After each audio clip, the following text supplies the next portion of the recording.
Hello बच्चों, welcome back on my channel जिसका नाम है चैप्टर ख़त्म, जहां हम करते हैं चैप्टर ख़त्म और करते हैं आपके डाउट्स सॉल्व। जैसे कि आपने चैप्टर 1 का राइटिंग एंड सिटी लाइफ जिसका आपने पार्ट 1 देख लिया होगा, आज हम चलते हैं उसके पार्ट नंबर 2 में जिसका नाम है मेसोपोटामिया एंड इट्स जियोग्राफी।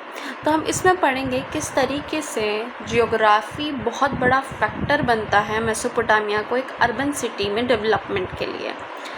तो Iraq, present day Iraq, which is still a diverse land of environment and agriculture, वहाँ पर आपका एग्रीकल्चर बिगिन होता है अराउंड 7000 to 6000 BCE के बीच में। अब हमने इसको 4 पार्ट में डिवाइड कर दिया ताकि हम इसे आसानी से समझ सकें। तो पहला है हमारा नॉर्दर्न पार्ट, या हम इसे कह देंगे नॉर्दर्न पार्ट। नॉर्दर्न पार्ट में हमारा एक स्ट्रेच ऑफ अपलैंड है, एक स्ट्रेच ऑफ लैंड है जिसको बोला जाता है स्टेपे। और ये जो लैंड है it is one of the most fertile land जो कि हमें मेसोपोटामिया में देखने को मिलता है। यहाँ पर आपकी बहुत अच्छी एग्रीकल्चर है जिसकी वजह से हमारी लाइवलीहुड को भी सपोर्ट मिलता है।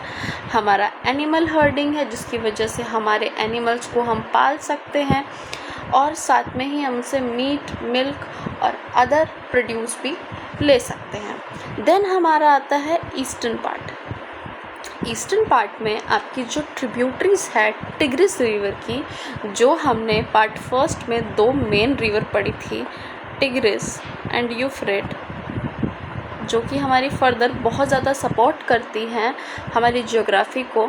तो उसमें ही जो हमारी ट्रिब्यूटरीज हैं टिग्रिस की, वो हमें बहुत सारे रूट्स प्रोवाइड करते हैं कम्युनिकेशन के, ताकि आप एक जगह से दूसरी जगह कम्युनिकेट या ट्रेड कर सको, जो कि आज के टाइम पे भी one of the cheapest mode of transportation है, जो कि है आपकी शिपमेंट या फिर वाटर, जिससे आप ट्रेड कर सकते हैं।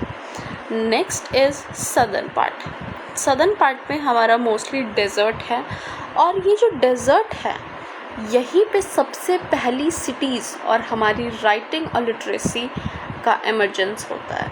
अब आप सोचोगे कि ये क्यों हुआ, तो मैं आपको नीचे वीडियो में समझाऊंगी कि ये डेज़र्ट पार्ट सिर्फ एक डेज़र्टेड पार्ट नहीं था, लेकिन यहाँ पर भी बहुत सारी अपॉर्चुनिटीज़ लोगों को मिलती है जिस वजह से यहाँ पे फर्स्ट सिटीज़ और राइटिंग एमर्ज हुई।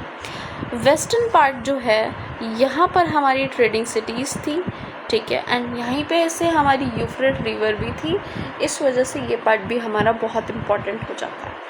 नेक्स्ट हम पढ़ते हैं कि किस तरीके से ये जो डेज़र्ट वाला मैंने पार्ट आपको बताया, कि डेज़र्ट होने के बावजूद भी हमारे मन में एक क्वेश्चन आएगा कि यहाँ पर सिटी लाइफ कैसे डेवलप हो सकती है ना। तो यही क्वेश्चन को समझाने के लिए let's go to that point. तो यहाँ पर हम इसे छोटे सा जो डायग्राम है इसको समझते हैं। तो ये हमारे नॉर्दर्न माउंटेन्स हैं, ठीक है। ये जो हमारे नॉर्दर्न माउंटेन्स हैं नॉर्दर्न पार्ट में, जिसमें हमारा स्टेपे भी था, वहाँ पे से ही हमारी यूफ्रेट और टिग्रिस रिवर, दोनों रिवर्स जो हमारी स्टार्ट होती हैं, ये कहाँ से होती है, हमारी नॉर्दर्न पार्ट से, ओके। तो जब हमारी ये दोनों नदियाँ बहती हैं साथ में, तो ये क्या करती है, अपने साथ मिट्टी को बहा के लाती है। और ये कैसी मिट्टी होती है, बहुत ही ज़्यादा फर्टाइल, जिसको कह सकते हैं मड होती है, या फाइन मड, या कैरी सिल्ट कह सकते हैं।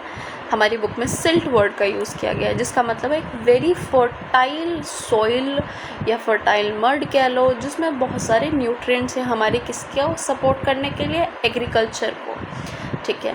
तो जब ये हमारे आती है तो क्या होता है, जो यूफ्रेट है ये क्या करता है, अपने साथ में इस सिल्ट को कैरी करता है, और ये इस डेजर्टेड एरिया में आता है और ये छोटे छोटे चैनल्स को फ्लड कर देता है।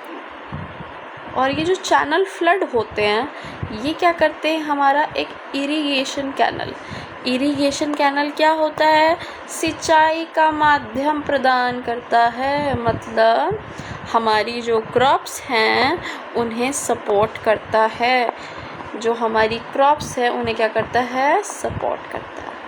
क्या आपको समझ में आया कि हमारी जो यूफ्रेट रिवर है वो बहते हुए कहाँ पे आ रही है? डेज़र्ट के अंदर। डेज़र्ट में आने के बाद क्या कर रही है? छोटे छोटे चैनल्स बना रही है, और इस चैनल्स को फ्लड होते ही क्या होता है? ये इरिगेशन कैनल्स का काम करते हैं। आई होप आपको ये सब समझ में आया होगा। अब हम पढ़ेंगे कि किस तरीके से और भी फैक्टर्स थे जो कि हमारे यहाँ ज्योग्राफी को सपोर्ट करते हैं। सबसे पहला है कि जो हमारा सादर्न मेसोपोटामिया था वो बहुत ज़्यादा प्रोडक्टिव था। वहाँ पे रेनफॉल ज़्यादा नहीं थी, तब भी वहाँ पर बारिश कम होती थी, उसके बावजूद भी वो मोस्ट प्रोडक्टिव क्यों था? Because of these two rivers, Euphrates and Tigris river are the main factor, जिसकी वजह से मेसोपोटामिया हमारा क्या करेगा? ग्रो करता है, as a urban city develop होता है।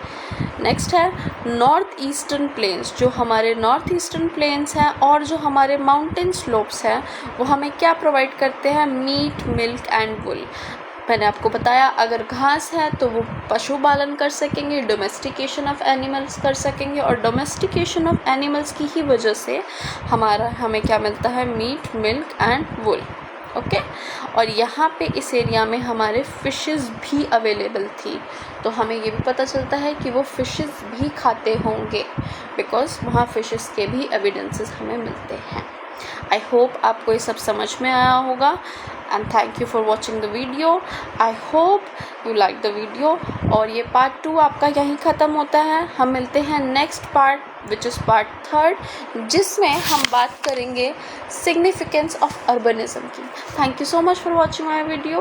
Please make sure to subscribe, like and share with your friends. Thank you.